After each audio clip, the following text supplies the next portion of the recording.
If you were asked today who the richest person in history was, many names would come to mind. John D. Rockefeller, Bill Gates, Elon Musk, and many more. But that's recent history. There is one man, often forgotten, who lived centuries ago, who amassed a fortune so vast that it actually disrupted entire economies. His name? Mansa Musa, the 14th century ruler of the Mali Empire and the wealthiest human to ever walk the face of the earth. Let's go. Before he became the richest man to ever live, Mansa Musa was just one of the many royal elites in the powerful Mali Empire. Born around 1280 CE, he came from the Keita dynasty, which claimed descent from Bilal ibn Rabah, the African companion of the Prophet Muhammad and the first muezzin of Islam. That lineage gave the Keita family both political clout and spiritual legitimacy. Now, Mansa Musa's early life was most likely spent training in administration, Islamic studies, and diplomacy. He knew how to navigate the tribal politics of the Sahel and how to earn loyalty amongst the nobles, scholars, and the warriors. But here's the twist. Mansa Musa was never supposed to be the king.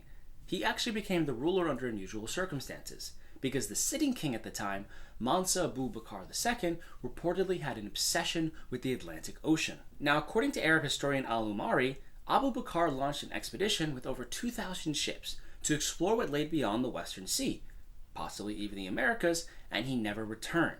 Musa was appointed deputy ruler or vice-regent while Abu Bakr sailed off into the unknown. When the emperor failed to come back, Musa was crowned Mansa, meaning King of Kings.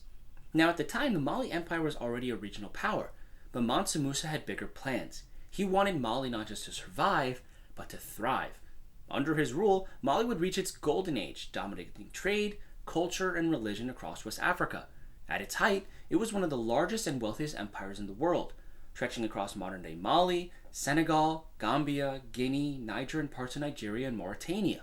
And, most importantly, it sat on half the world's known gold reserves at the time. In 1324, Mansa Musa decided to make a Hajj, or a pilgrimage to Mecca, a journey that would cement his place in world history. And for those wondering, no, Mansa Musa did not travel light. According to the historical accounts, he brought 60,000 men, 12,000 slaves, and hundreds of camels, each carrying hundreds of pounds of gold. Now on his journey, he was extremely generous. As he moved through the cities like Cairo and Medina, Musa gave out gold so freely that he crashed local economies and caused inflation. The price of gold in Cairo reportedly dropped by 25%, disrupting the economy for over a decade. Now, funny enough, Mansa Musa on the return trip tried to correct the economic damage that he caused by buying back all the gold he gave out at a higher price, thus reversing inflation. Unfortunately, it would still take years for the economy to recover. Musa also brought architects, scholars, and books back to Mali. He wasn't just showing off. He was recruiting to further improve and strengthen the empire. This single journey elevated Mali's reputation worldwide and placed it squarely on the map of global powers.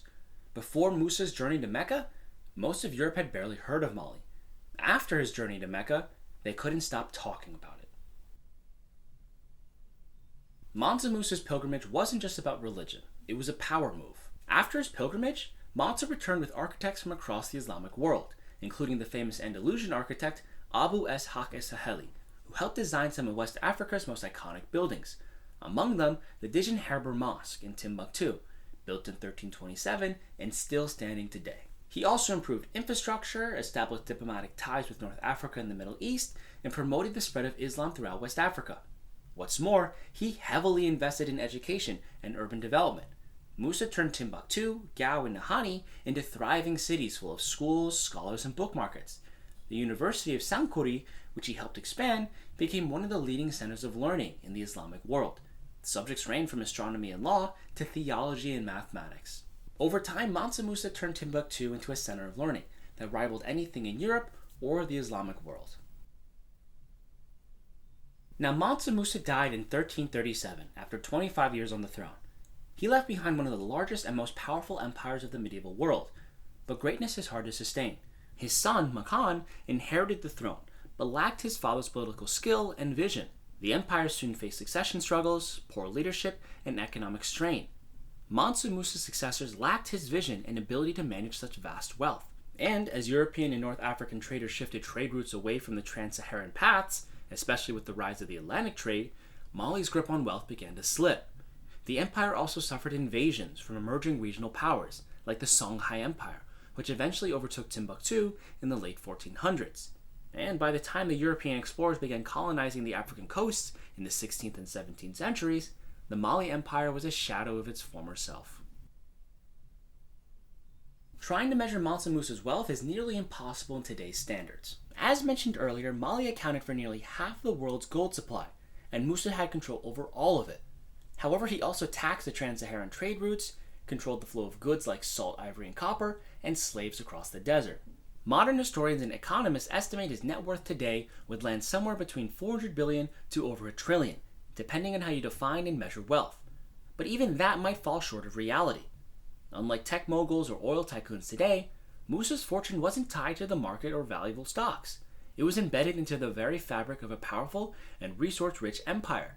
His wealth was in gold, land, resources, influence, and loyalty. Now, there are no portraits or photos, of course, of Mansa Musa, but his reputation was so far-reaching that the European cartographers took notice. In the 1375 Catalan Atlas, one of the most important world maps of medieval Europe, Musa is depicted seated on a throne, holding a golden scepter, wearing a jeweled crown, and raising an enormous gold nugget in his hand, a visual symbol of how the world saw him, the gold king from the land of wealth. Mansa Musa was more than just a rich king. He was the patron of knowledge, the builder of civilizations, and a powerful figure that was uniquely African. So the next time someone says, "Who is the richest person in history?"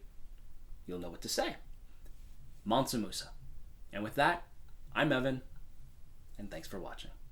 If you liked what you just saw, then click on the video here. Also, if you haven't, like, subscribe, and hit the bell icon so you don't miss any future videos.